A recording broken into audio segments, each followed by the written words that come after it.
All right, time for the weekly outlook. We had basically half week last week. Thursday markets were open half the session. Friday markets were closed. Futures were open both days, half the session. Uh, got a trend up day on that Thursday. Overnight sold off. Friday was just absolute chop. So not too changed from Wednesday's close.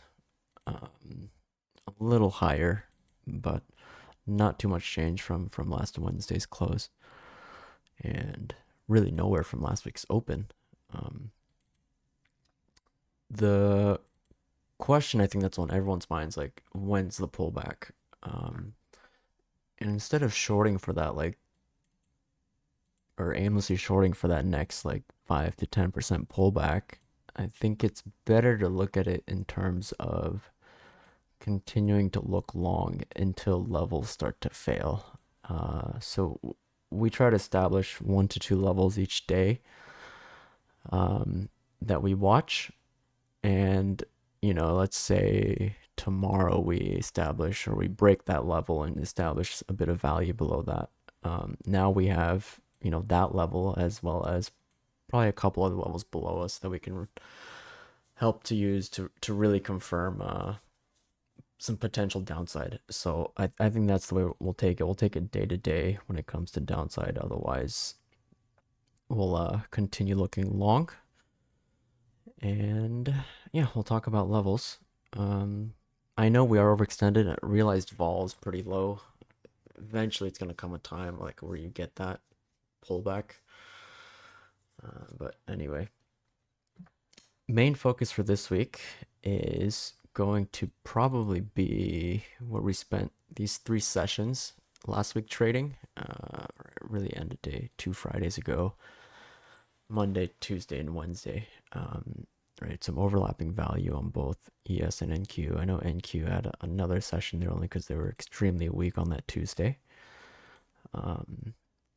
So that's that level that area to watch, at least to start the week immediately, right? Like do we, on with the case of ES, we have a couple, well, we have Wednesday session high here, but Monday, Tuesday, Wednesday, bulk of that sort of starts down at the 6250s. So that'll be like the first line in the sand. If sellers can, yeah, you have the spike here.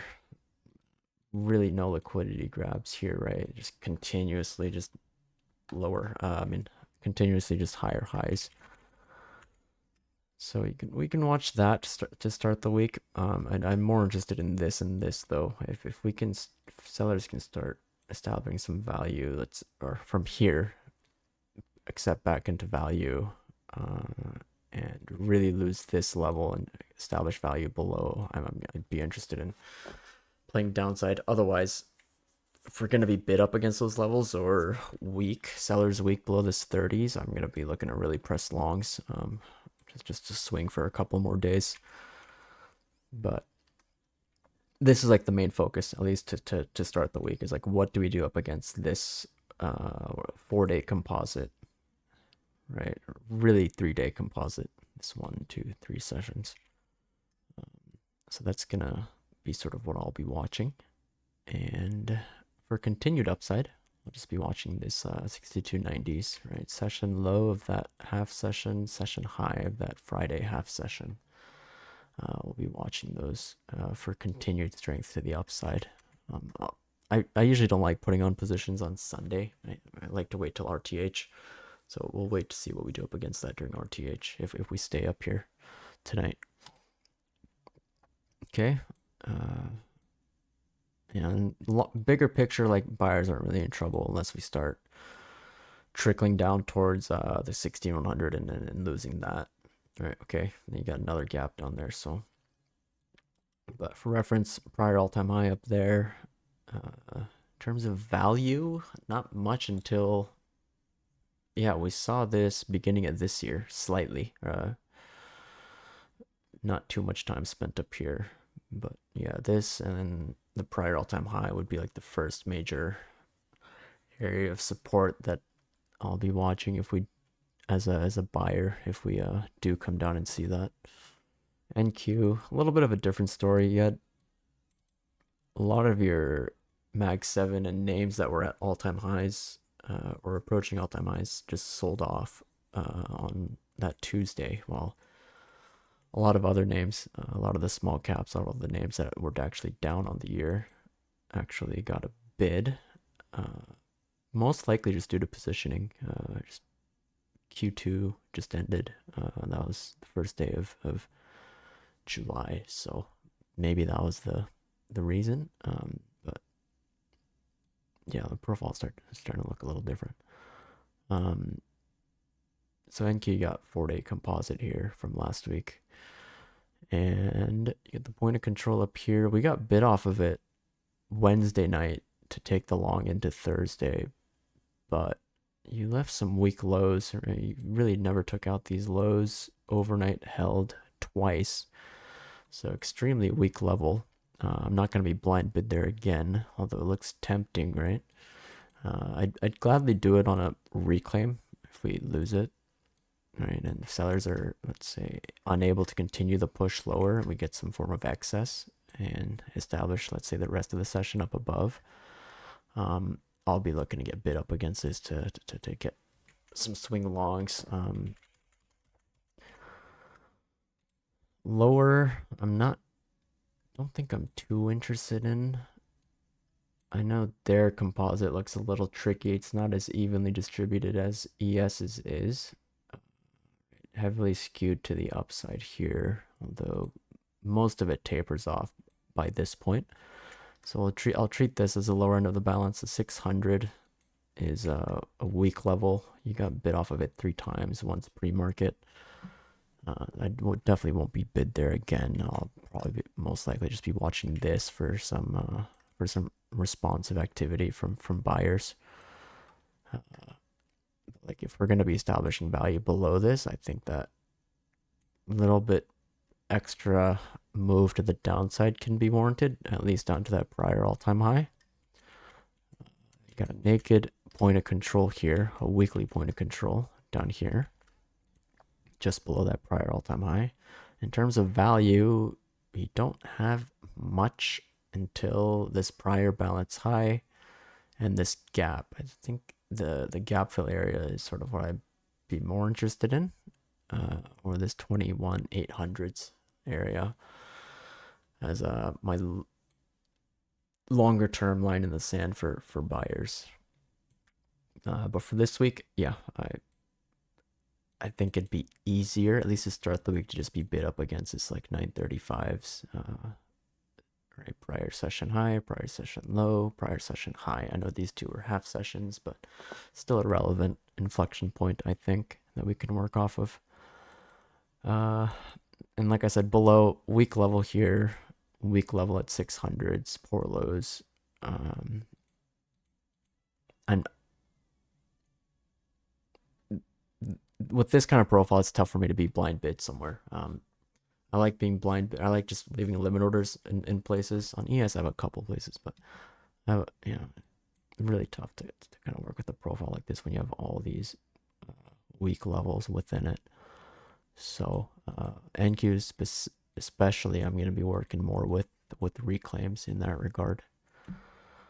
I have a couple balance extension targets above, but I think I'm just going to be targeting like IB extensions for the most part. These sort of like my last couple of balance extensions to the upside.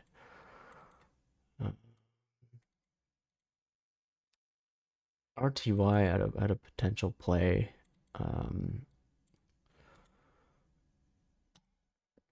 Left a fat set of singles here on that day they had strength. I'd be interested in getting bid there again.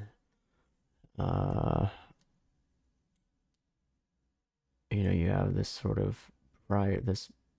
I know this is only like a 2-day composite here, or a 3-day. Decent bit of value there, although most of it's down here. There's a bit of it here that I think can get a response from buyers if we start trading into these singles, as well as sellers right there stuck up here we're stuck with averages down here that might be looking to exit their positions when we trade down into this. So I'm not gonna be blind bid here, but I will be looking for reaction here. Maybe a light position if I'm seeing something on the time of sales or the DOM. Not really the DOM, maybe just the footprint. If I see some volume there, I would probably like to get involved with some light starters and really press size if we can trade this back over 2210s back into this. I'd be really interested in pressing longs. If we get a reaction out of this into this, and the profiles might end up looking something like, I don't know, right? We can see that little leg lower fail and have a couple sessions that just,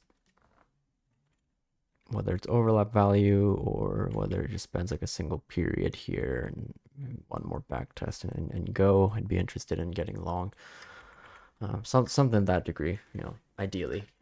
We don't always get what we want, but something like that. It's really the only play I'll be looking for on the Russell. If it starts trading above 2260s, I might just have to press it long. We'll see. We'll see what happens this week. Not many other things I'm looking at. Not too many new equity positions. I think we're long. Most recent ads were Google and Tesla. Google's already up a decent amount. Tesla I added last week.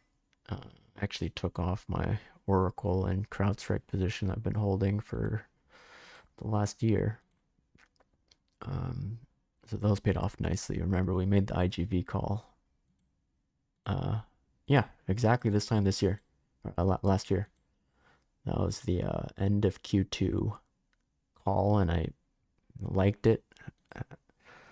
I think it was the right place to be in terms of which sector. So out of that now, decent chunk change there, and now into Tesla. I like it here. Still a lot of headlines and headwinds, but I've never had Tesla for the long term, but I kind of like it here, just based off of the shelf and then the gap down, which I really didn't think should have been a gap down.